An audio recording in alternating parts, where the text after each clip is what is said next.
forward? Okay. Okay, great. So I guess we'll start with general updates or our membership number. So most of you guys probably read the email about the news that went out, but before I get to that, our updated member number should be somewhere around 1263. And the solidarity number, give me one moment while I pull that up. I apologize for not having that in advance. Solidarity number is at 248.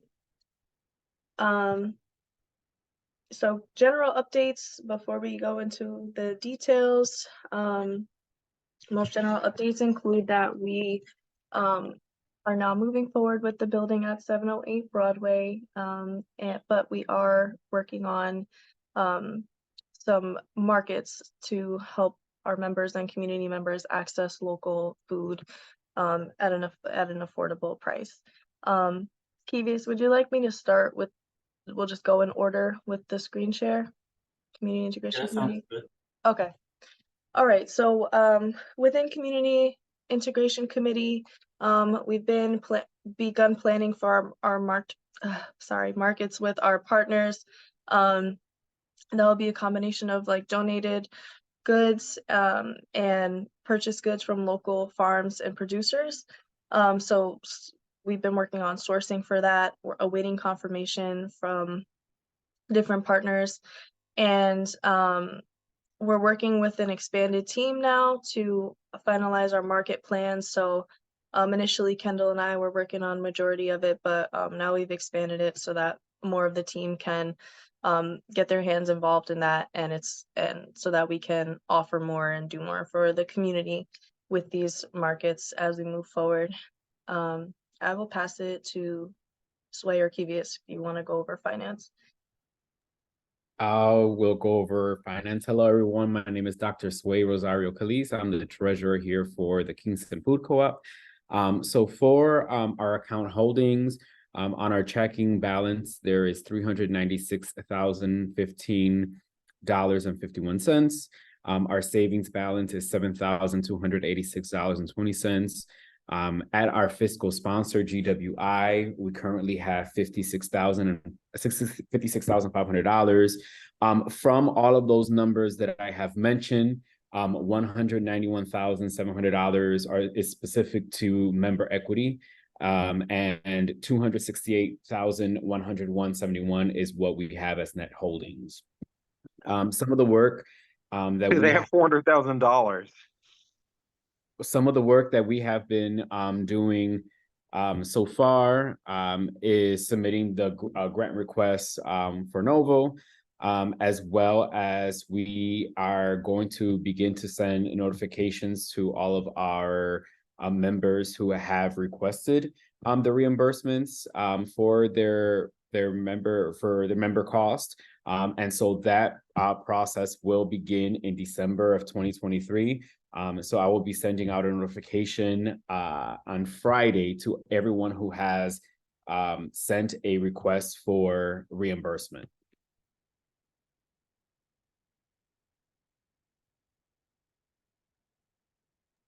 Great. Capitals project. Victoria, you want to do it or you want me to jump in? No, that's fine. So yeah, this past month has been the closing out of the capital project at 708 Broadway. Communication went out last week to members and to the general public to inform them of just what the situation has been. Looking next, we will be shifting our role on the capital project side of things to assist with general project management for the whole team at this time.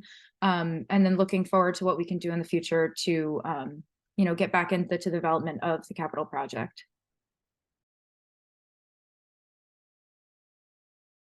Spot on. And I'll do BizDev, short for business development. So we created the charter and job descriptions for what's called the executive team. So a local team of professionals who've had experience starting amazing, incredible things to help guide this council. One of the issues that this addressed is we found a lot of the times that, since council members are elected, sometimes they may not have, say, the expertise and experience to really do it, or since our terms are also limited, right? Like, for example, my term ends next June, who can be a through line for every iteration of the council, like a team of professionals, to ensure that even after the co-op opens, and even after certain members of this team terms in, that it's still developing sustainably. And so there's a team of professionals, folks who are just well educated, well equipped, well experienced to come and do that. So they're joining on our team and doing everything from analyzing local pricing trends so that we have the best pricing at the co-op, to helping folks create templates for marketing, right? Like the whole 9 yards. Next, we've drafted the 23-24 grant request to Novo, to help cover the expenses of the market and other operational expenses. And lastly, we created new job descriptions for all co-op positions. So as Victoria mentioned, her role will be moving from, say, Capitals Project primarily to general project management, still with an emphasis of Capitals Project in the wake of not having a Capitals Project, right? So stuff like that we've been transitioning folks to. And then what's next is the executive team will be onboarded next Monday to help assist with our efforts going forward, which I'm very excited about. And with that, I'll pass it over to Kendall and governance. Yeah, thanks. So as you can see there, the FCI conference up and coming is taking place the 3rd week of September. And it's really important that at least a couple of us go to represent Kingston Food Co-op, because it is a space with cooperatives across the country. Our peers and our mentors will be there, and people who've been supporting us through this whole process. So it's really important for us to go and show that support back, but also revitalize those relationships, get the advice that we need, make sure that we're maintaining that community within the cooperative movement across the nation. So a few of us, 3 of us will be going in September, and we've just been working on organizing all of that.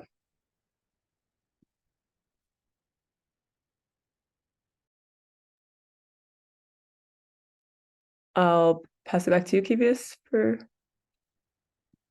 Yeah, Siobhan, I believe the next section is open forum. If there are no other updates from anyone else. Yeah, we can move into the open forum portion of the meeting. I imagine that our members will have questions and comments, so we could, just to make sure that everyone's voice is heard. I guess we can start by using the hand raising function on here so that we make sure we give everyone a chance to speak.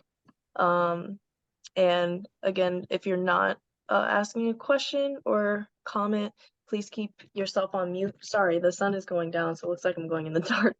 But please keep yourself on mute, and just be mindful of how long you are taking up space, just so that we can make time for everyone else. So I'm gonna put myself on mute, and I am gonna pass it to Karen Miller. I see that you have your hand up. Also, when your question's been answered, please put the hand raising function down so that we know that we can move on. So thank you, and Karen, go ahead. Okay. Heartbreaking for me. March 2019, I saved that receipt. I'm not going to ask for my reimbursement because I really don't know what's really going on and how did this happen specifically? How, with all these professionals involved, with architects, all of these, events, how did this happen? That it was decided that the building is not feasible. Yeah, I can jump in.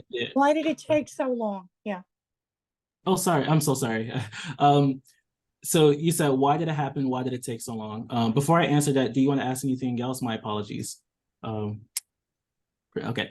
Well, the thing that I've learned through this whole process, and Victoria, who's on our team, has a lot more experience in Capitals Project. The biggest lesson that I've learned is the deeper you dig, the more you know. So for example, it took us to onboard an architect, onboard, different folks to even do a scan of the building to understand what lied underneath. However, all of that onboarding and the work that had to get started first before we knew what was underneath the building. And so the further we went with the Capitals project piece, the more we uncovered. And it really boiled down to two things. One is it was just plain expensive. We projected that what the cost of doing a building, even at just a retail space, right there, would drastically displace folks in Midtown, right? Like it would raise the property values of the local spots and really make it difficult for the local bodegas to even have a bottom line, right? Which is the exact opposite of what we aim to do. And that's before you even integrate any, corrective programming. It's just on property, right? And then the second thing that happened was the truck turning radius. For us to accommodate the zones that are designated for trucks to drop off produce there, they would have to cut through the residential neighborhood of Elmendorf, which we did not receive any permission to do, nor do we think it would be appropriate to cut through a residential zone for that heavy shipping. And then two, we couldn't accommodate the turn radius that was needed in order to come into the store itself without drastically decreasing our store size, i.e. our retail size. But if we decrease our retail space, we no longer have a store that could stand on its own financially. So it really boiled down to between the truck loading and not being able to get the produce we need for folks to like shop at the store at the minimum square footage required for the store for us to achieve profitability. And then two, the amounting cost of the building itself due to site constraints and conditions that are frankly beyond our control, that it took a lot of professionals in the room to help us figure out, which is why it took so long and so many folks on the team. Those two factors are really what boiled down to it. And through this process, we've tried to remain hopeful, right? Talking to folks, getting different scans, reaching out to other folks, because we also, all of us, we put a lot of our lives into doing this work on you all's behalf, right? And trying to do this for the community on a volunteer sort of basis. So it took a lot from us too. And we really tried to exhaust every single avenue before getting to that conclusion. And ultimately, I think less than a week after that conclusion was come to is when we shot out the communications to all members. So we tried to be on it as much as possible. But yeah, those two reasons: outstanding costs and the site constraints not allowing for us to even get produce, which is the whole lifeline of our project. And if I could just tag in as well. So just from the general understanding, and I don't know what members have been present through different phases, but back in concept design at the end of last year, you kind of go through preliminary options and the members were helping to lay things down. And we did get an initial budget, an additional cost estimate from a different contractor, a construction firm. However, it's very loose in the details. It's not very specific. We haven't had time to look into those things further. And that's really what happens in the schematic design phase, which is what ended up happening in the spring. Is they actually started to draw things more in depth. We got to get on site and do on-site testing to test the condition of the building. And you start to figure all these things out that then once you have a more informed plan, which is what we showcased back in February, actually getting a updated budget with all of that detail in it, the price was just a huge jump, close to double what the original was. And obviously that is not what we were all planning for. And that is why we went on pause trying to kind of decipher where that hiccup came from, what we could do to remedy it. And like Kivius is saying, we kept hitting speed bump after speed bump after speed bump. That at that point, it's, what's the best that we can do for this membership? If this space in this building isn't that, then we need to, as attached as everyone is to that building, we need to look at other opportunities as well. Thank you, Victoria. I hope that answered your two questions, Karen. And hopefully everyone else was wondering the same thing. So I'm gonna go in order on my screen. I see Louis with your hand up. Feel free to go to unmute, and then you can take the hand down, lower the hands. Thank you. Yeah, absolutely. Well, thank you so much for having me here. I am a member, although I've never spoken at any meetings or shown up, I think probably to any of the open office events, but I'm a Solidarity member because when I signed up, I originally was on public assistance, COVID and everything, and I think we all needed a lot of help, and what I wanted to say was I think there's a big opportunity still in Midtown because there's so many positive organizations with People's Place and some of the other new businesses that are doing well, like Little Rye and the Red Owl. So I would hope that we're going to stay in Midtown. And I really hope that there's still opportunities. Like I know there's some retail spaces that are available in Midtown now that might work with parking lots. And so I was wondering specifically, are there any spaces under consideration? Is that something that you can share? Because I can think of a few, honestly. Right now, as of right now, there are no spaces. It's all very new to us, so there are no spaces under consideration. We do have partners in the field across various organizations and things who are sending recommendations now. We haven't necessarily looked into any yet. Again, this is like very fresh for us. However, if you have like any spaces in mind and you want to share it, we would love that, right? And if you want to be more involved in that process a bit more, like shoot an email to us and be like, hey, I want to help you all find a space in Midtown. And we're like, great, we will bring you aboard. No, We will figure absolutely. that out with you. So, yeah. I've lived in Kingston. I mean, I've lived in Ulster County. I'm 34, so I've lived in Ulster County with my, I came from the city in '93, and I went to school up here for a couple years, and then back and forth. So I've lived now in Kingston about 15 years on and off. And, as far as knowing what space is not going to be contaminated with oil, I think there's a lot of insight in the community about that. So I really would love to help, and I'll send you an email afterwards. So thank you so much. Thank you. I'll include our email in the chat. For anyone wondering, it's council@kingstonfoodcoop.com. And for your reference, I'll also shoot that. Thank you so much. Yeah, thank you so much, Louis. Really happy to hear people want to get on board to help us move forward. Just going in order, I see Marion. So you can lower your hand and go on. Sorry, I can't talk, and go off mute. Hi, my name is Marion, and I've been a member and an active member of this community for a while now. I think in October 2021, I think we started the construction project, and we had a committee, and I was part of the original construction committee. So, I mean, we always had in mind that building, and I think one thing that I think got a little derailed, and that doesn't explain all of it, but it's that we never really had a budget because we had a partner with the Novo Foundation, and we never really knew, and we had this building.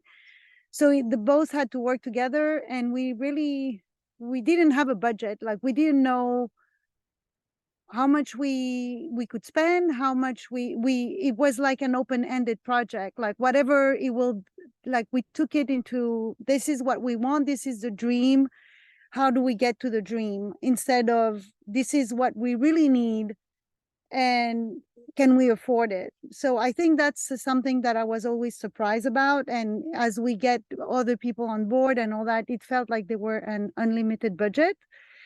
And I think when we got to the real number, even if we had this unlimited budget, it was like, what are we doing? Like, why is the co-op costing? I mean, it's a grocery store. Nobody is spending that much money on a grocery store. It's whatever the purpose is. So that was a little crazy. So I wanted to know, what is your relationship? Did we ever take ownership of the building as the co-op? Or is it still on the Novo Foundation board? And do we still looking for them? Are we approaching the next adventure in a different way with a budget, something that we can actually achieve, so we can start creating like really something that makes sense? And what's the next project? Looking for another space? Can we afford it? All this. And where is those $400,000 come from that we have on our account? I've never paid attention to that, actually.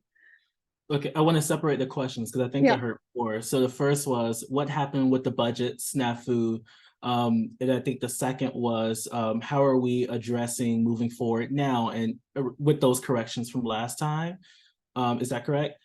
the last one was the 400,000, but I think I missed the one. So Yeah, I just wanted to know where this money come from and how can Okay. we use it to make the co-op really being something that makes sense. Oh, perfect. Okay. So the first piece around the budget, we realized, and this is upon sort of like reflection, because we all sort of like internally look back at the whole capitals project piece and was like, what got screwed up, what got missed, what got everything.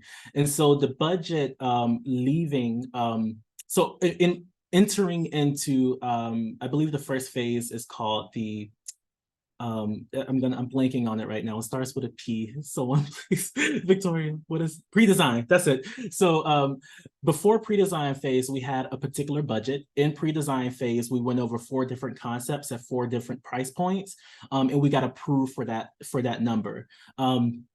However, we realized between pre-design and sort of like the schematic design piece and you all's work in there must have been a major drop off in communication around exactly what that was and exactly how that looks. So for a minute, we were operating without a budget. Right before pre-design, we received a budget number. And we were operating, toggling that. All of the contractors were operating with that. Everyone on the council was operating with that. And then upon reflection, and this is something that we've been looking at, we realized that there was a drop in communication. Exactly how that happened, we don't know. But going forward, we will operate with like, all right, here's a rundown with everyone across the board, knowing exactly where we are and how we toggle things with Novo. And approved by whom, just an attachment to that question. The way that we went about it was we did the 4 different schematic designs based off the community feedback event and everything that folks said they wanted in the building. And then the co-op council had to make the final call based on the 4 different designs there. So we went to Novo, we said, based on our members, this is the building that they want. It was like option C, and that's the one that they went forward with. So we talked to community first and went with option C and priced that, and the budget was adjusted accordingly. And so outside of sort of like bringing in some folks to help us with all of our internal everything and operating communications, because that's one piece of it, we're taking a different approach to developing the building. So right now it was, hey, let's find a building, let's pour a lot of money into it, and then, let's open a co-op, people will come. Right now we're kind of going the opposite way of like, let's create a really good market, right, for our team. Let's do it once a week, then increase it until we optimize what we want. So we can say, this is what we want, and we can find a building that matches what we've been working together as a community to cultivate, right? So we're doing a different approach there. And then the next piece of the 400,000, so some of that money was for capitals project expenses, but since the capitals project was on hold, we reappropriated some of that money for operating. And that money comes from Novo Foundation.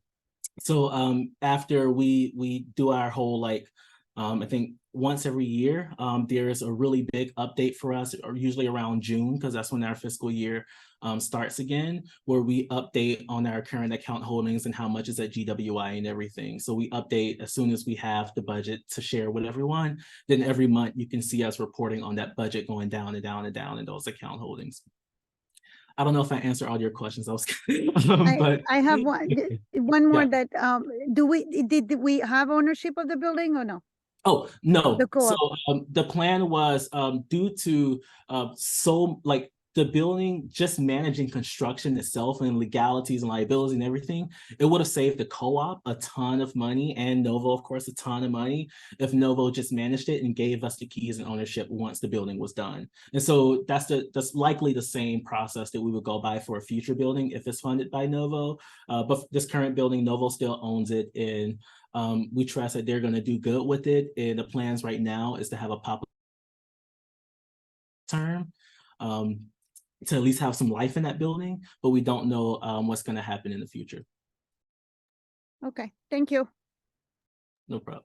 Thank you for your questions, Marian. I'm gonna pass it to Donna Schlacken. Hi. First of all, I want to thank everybody who's been on the board, past and present, for, trying to move this forward. And it's really good to see so many people on this call tonight, because one of the summer months there were only 2 board members and 2 viewing members there, I think. So this is a great group. Marion, I love your questions. Thank you. I think you speak to some of the confusion that I have, and I'm not sure I can be too articulate about it, but I think you were trying to bring us back to the fact that we were a community that worked on a vision, and then a building came along, and then we started trying to fit the vision into the building. And Kevius, you were sort of alluding to that too. I'm just curious, is the membership still driving the decisions that the board is making? Because the last meeting, the board was talking about having gone out and pulled some vegetables and eaten good fresh food, and that wasn't what I thought we were about. And so I'm concerned about several things that were said. One is that if that property values in the community will go up if we had gone forward with this co-op, and that was counter to doing something good for the community.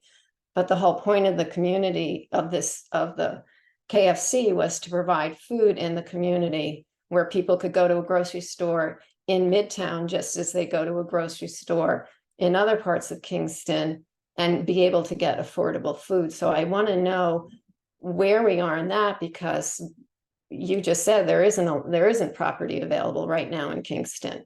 So I guess as a member, I would have liked to see the conversation of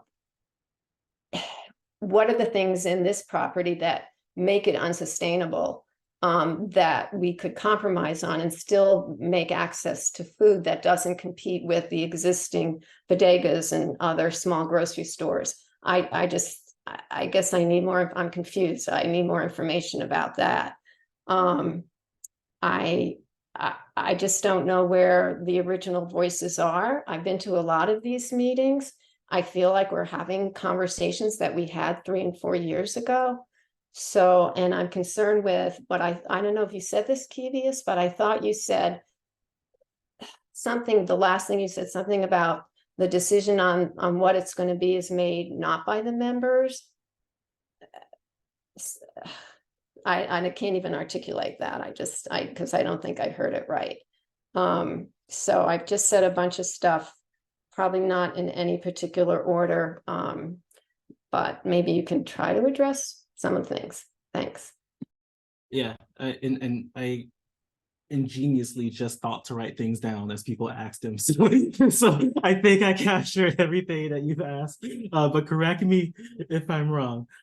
So the first is that the community worked on the mission and vision. And then the building came along and tried to appropriate that mission and vision into a building. Was your understanding of the process, and your when the yes, that's exactly what happened. So when I came on, for example, there was a mission and vision, then there was a rewrite of the mission and vision given the changing landscape of everything in COVID, which opened up what the co-op could do in tandem with the general sale of groceries, and these things were voted on by members, right? Like the mission and vision. And so we really try to create a building that embodies that member-driven process of expanding our scope and aim as a co-op. The building came along, we tried to put it into a building. We used what was, I'm not an architect, so we used the tools that were available to us, such as, hey, if you want the community to figure out what goes into the space, do this sort of workshop. And we tried our best to work with architects and bring the community in to say, this is what we want in the building. And we tried our best to fit that in the building, which I think jumps into one of your later questions on who approved it. Ultimately, we came to the table with what the members had expressed through the various open events around what folks want to have. And we made it happen, right? Like we said, this is the one the members want. This is how much it costs. Great, cool. And the only question we asked from there is Novo able to accommodate that? If not, then we would have had to exercise other ways to get the capital that Novo couldn't cover, right? But fortunately, they were able to cover it, and no compromises were made or whatever the case may be. But we went into it with, hey, here's what the members said they wanted in the building. Here's how much it costs. Can you all accommodate it? And they could, which allowed us to go into schematic design. The second question is membership still directing the co-op. In short, as you know, someone who been doing this, I want to say yes, and I think so. And I think you said that specifically in regards to fresh produce at the market. So even before my time, the co-op has always had quote unquote other events centered around educating members in the general community about food and sharing food and talking about food and all of these things. And the community garden is just building along is building on that precedent that was already set. So I believe before it was like different bike rides folks did. Some folks made some stuff on the Instagram page. I'm not sure, you know, everything before my time, but this stuff is just building upon that and rooting ourselves a bit more into the food system here in Kingston. I believe that effort started initially by just having people out there getting engaged with food, you know, teaching members what we're learning about food as we, you know, operate ourselves into the food lane. But then two, there are some innovative ideas such as how can we catalyze, you know, what members are creating in the community, maybe at your own garden, and figure out a pipeline to get that inside of the co-op. And this garden could be a little tester of that. And then I want to address some other stuff. The property values piece is all a game of balance, right? We have to make sure that the economic value that something brings to the table, which isn't necessarily it isn't generalized, like it's very sector specific. We have to make sure the economic value that something brings outweighs the displacement.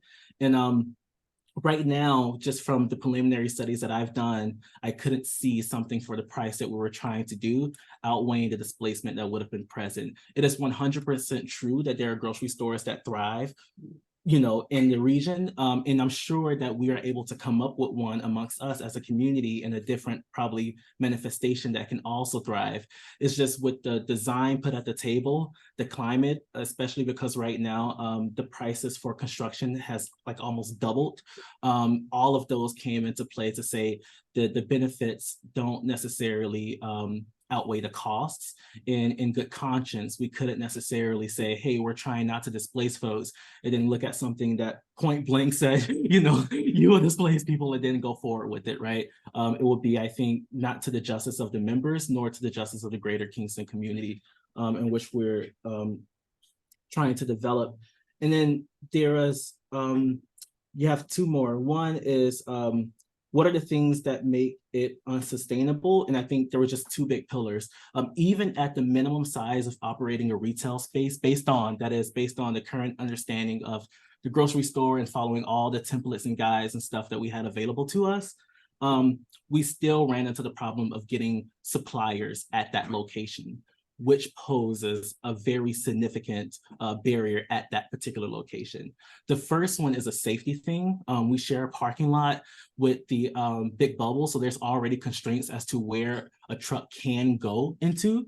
And so for that reason, and just safety reasons, Broadway was off limits. So we moved to Elmendorf. And the issue with Elmendorf is there's a bridge that cannot hold the capacity that we need for trucks.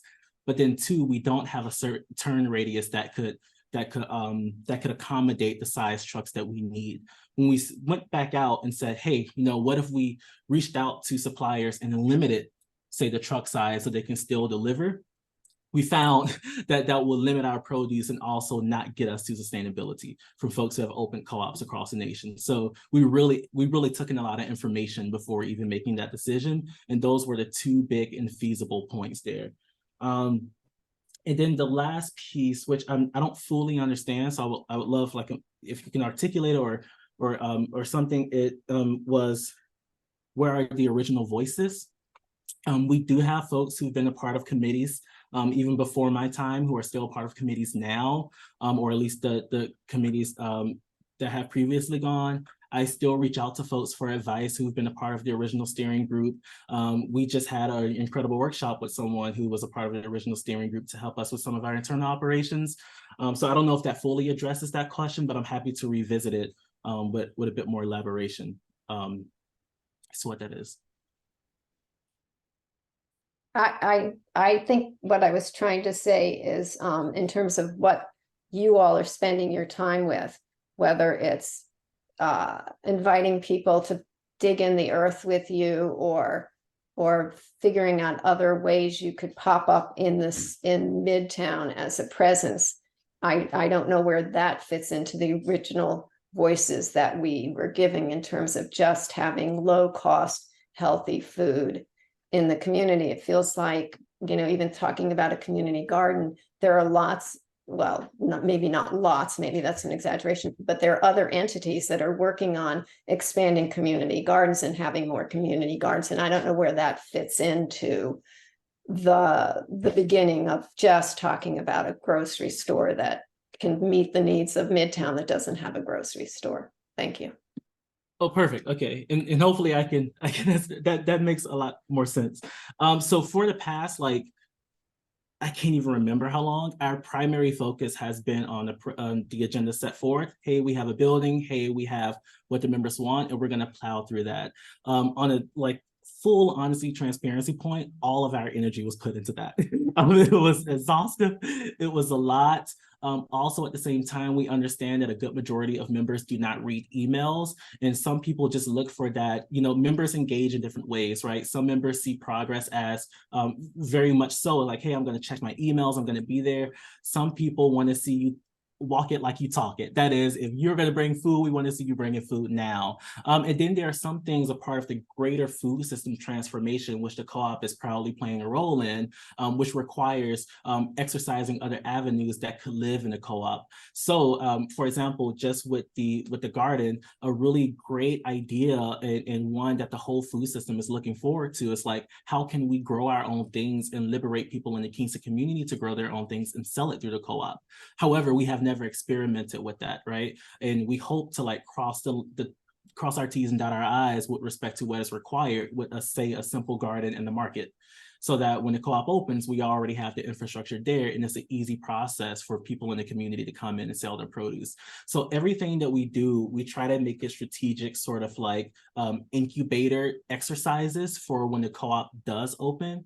So you may see us, hey, saying, hey, come out and plant some microgreens. And for example, the big thing in the building that we wanted to have is that folks can go to the wall, cut their own microgreens, and check it out up front. Or folks could come and have their own microgreen pod, and that's a source of revenue for whoever's pod that is, right? So all of these ideas, before putting all of our weight into the store and saying, hey, it may fail, or whatever the case may be, we try to take those other moments outside of our brain fully into the Capitals Project piece to incubate some of these programs so that we can fine tune it when the store opens. So that's the extent to which we do activities outside of, say, the big thing of getting the store open.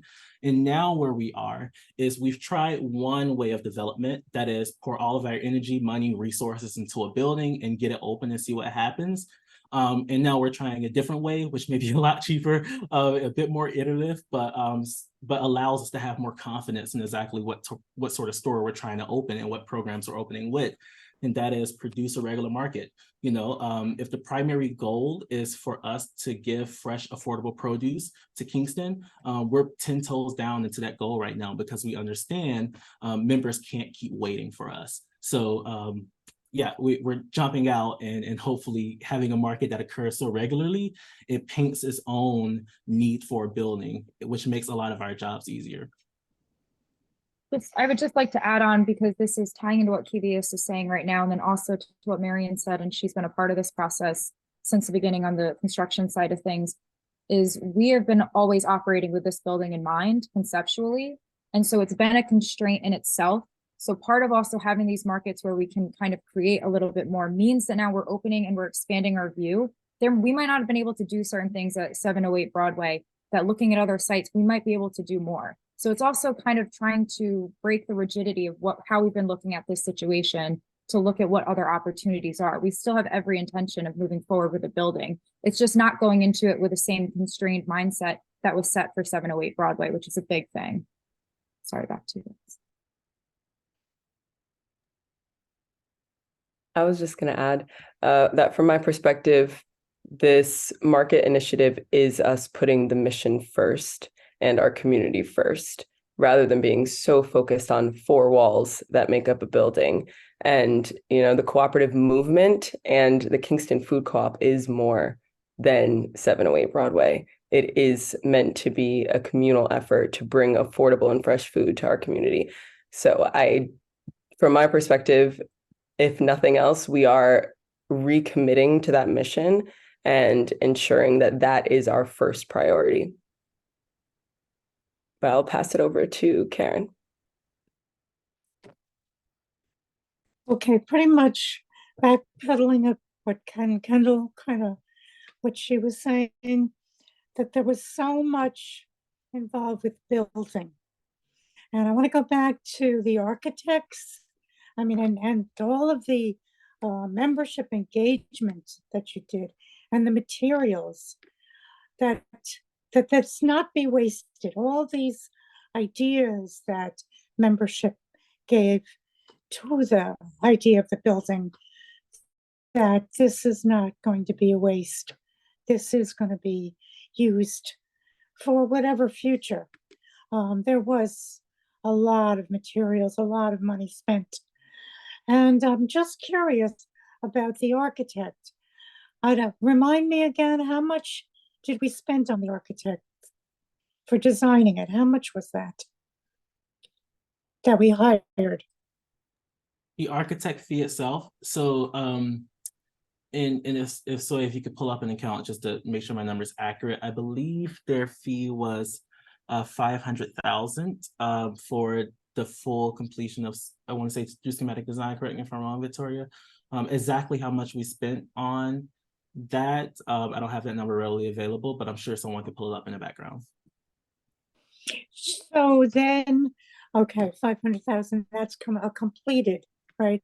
And they did their presentation at CCE. Was that what that was? The architect who did the presentation. Yep. Okay, so they've been I mean, I'm sure there've been communication with the architect at this point about the decision. Was there a contract of any, do we owe anything more to them? Yes, we had a contract. So we had a contract that laid out the cost through the different design phases. So since we got through schematic design, we have paid to date for the work done, but we are not continuing forward. So essentially, if we had stepped into the next phase of design, if we were able to, then we would have kept in track with what that agreed upon cost was at the time of negotiating the contract. But because we are not moving forward with this site, we don't owe them any money other than what has already been paid to date. Okay. And that is the same for the contractor as well, who was brought in February. So all parties have been paid to date for the work that has been completed, but no forward work. We don't owe anyone for any forward billing for any work. I just want to highlight some comments that are in the chat. Lewis said, I think most members are primarily interested in putting our energy towards a building, and that the mission is to have a building and a food co-op. And he also said the mission statement that I voted for was with the thought that the mission of the food co-op is something that's organized in a physical, permanent place. And that is not something that we're letting go of. That is still very much what we're working towards. With the market specifically, we're putting energy towards this because we want to be able to support our community in accessing local food in a way that's accessible and affordable, while we continue finding a space that can house our members' needs and everything that, like Karen was saying, all that energy and those contributions that we gather from our community. Now that we know what questions to ask, we know what not to do going forward with the next space, and we learned a lot of really important lessons with that. Now we can move forward with that, as I said, into our next building, but that's not something that we're letting go of at all. And the markets, again, are just kind of like Kendall highlighted, an outcome or a manifestation of the mission and vision. I will say, like, temporarily, while we also work towards finding a better, more suitable space to really bring our mission to life. I'm gonna go on mute and let Troy Allen ask her question. Thank you, Siobhan.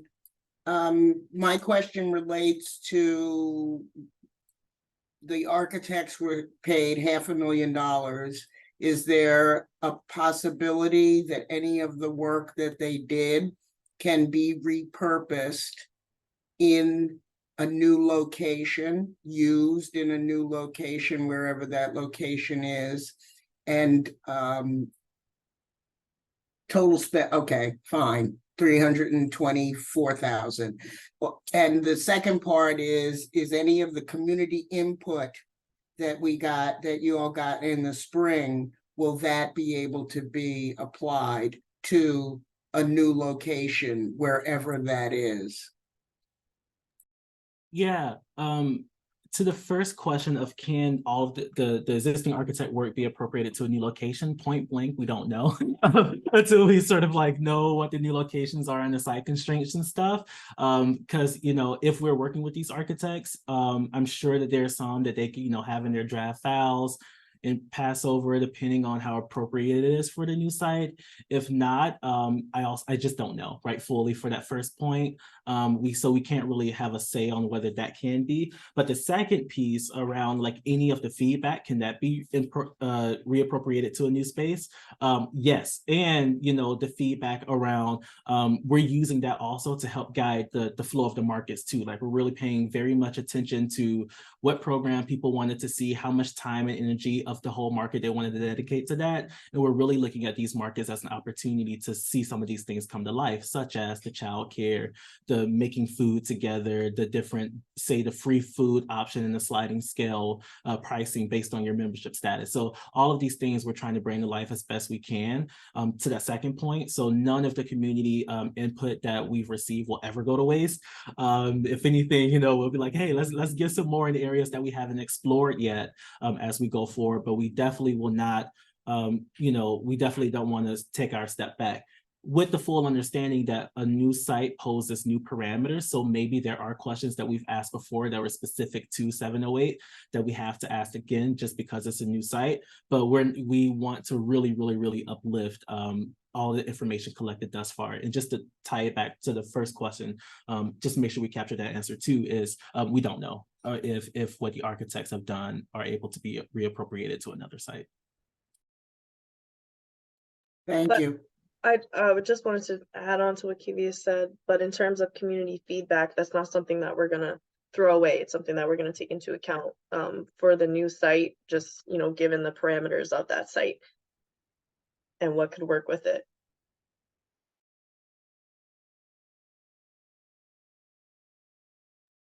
Also, I'm sorry, I don't know how to raise my hand anymore. I'm sorry. Also, I think the architect, whatever work they did in order to give the schematic design and all the different steps that we have, they did a lot of research. They did a lot of work that will not be lost. And I think, I mean, I don't know if we expect to work with them again or something, but I think it's something that would be interested to see if they would give us that research. So just in case maybe the next project is not that ambitious and they might not be interested, or maybe we don't have the fund, or maybe we don't need an architect, we just need to, you know, almost like an interior designer, if the building is good enough for that. We should ask them for all the research that they did, because they did quite amazing presentation to us based on a lot of research that they have done for us on our behalf. So I think we should tap into that. Maybe the design or the footprint is not the same, but the general idea will definitely be very useful. I hope that they will share that with us easily. Yeah, absolutely. Most of the information, if not all, and definitely all metrics from all community outreach done, that has all been saved and that is in our possession. So that is definitely something that there's been open sharing throughout this process. They've been very open book with us of their information and their plans and whatnot. So we do have those items. I'll address a comment in the chat. Is Novo funding available for a building site in the future? Yes, if we do well with the funds that they give us.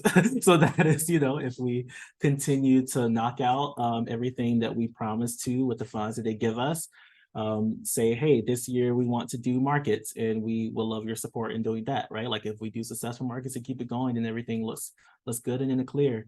And they've been dedicated with this project due to many ups and downs of the project. And as of right now, they're still there. So yeah.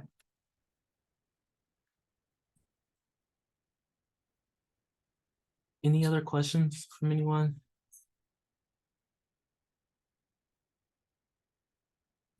What are the premises for the market? Like, what do you need? What help do you need? What's the plan? And like, where do you have a space? Do you just have trying to get produce? Like, what's the state of that project? So right now, I can answer this in two parts. The first is the tangible piece. Siobhan and Kendall have already gone out to research spaces, connect with vendors, connect with donated produce and everything.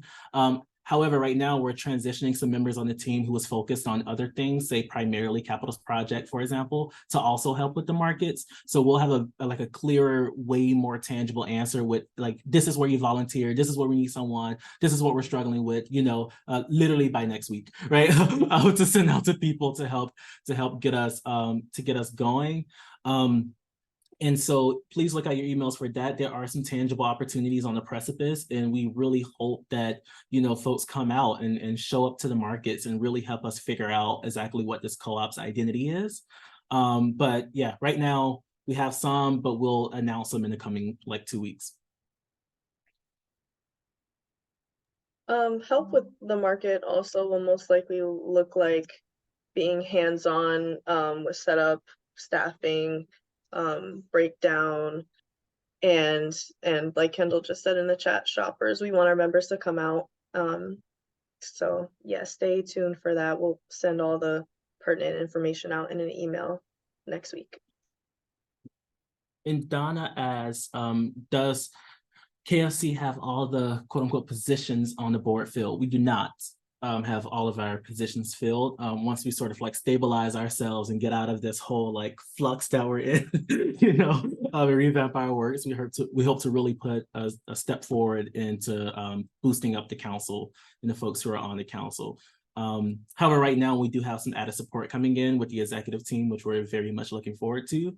And if you have anyone who wants to be on the council and be a part of this very iterative, emotional process that is developing the Kingston Food Co-op, then feel free to shoot us an email of that person. Or if you want to be on it, then feel free to come on.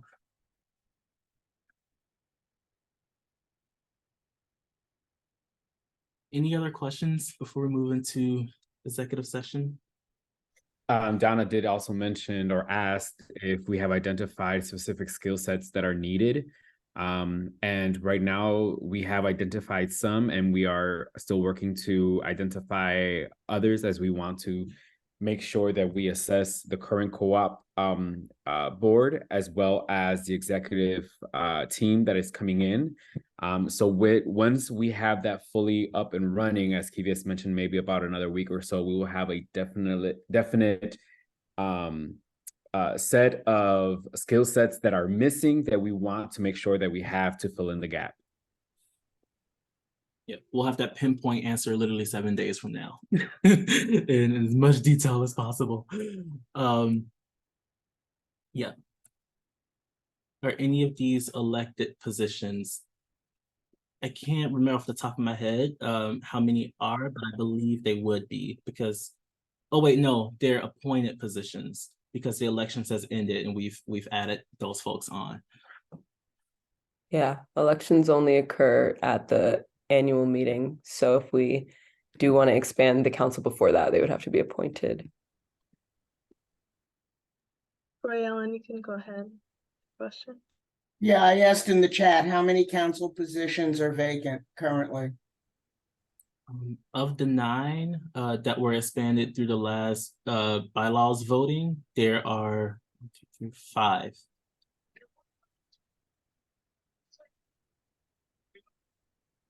Yeah, 5. Simple math is not hitting my brain right now. Hey, I think Dale, you didn't raise your hand, but you came off mute.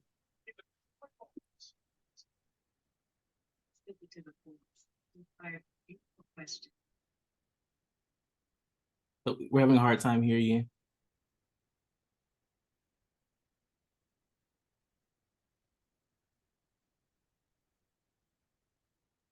Okay.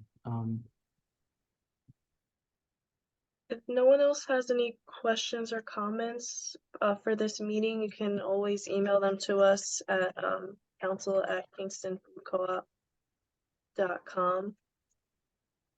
And I was just gonna say thank you all for coming and bringing your questions and your insight and for your support overall. We really appreciate it.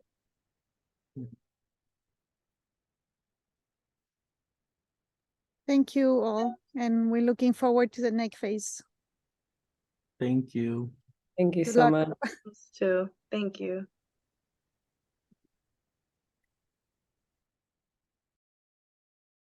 I'm gonna stop the record now, so give me one moment, unless anybody has any other parting words.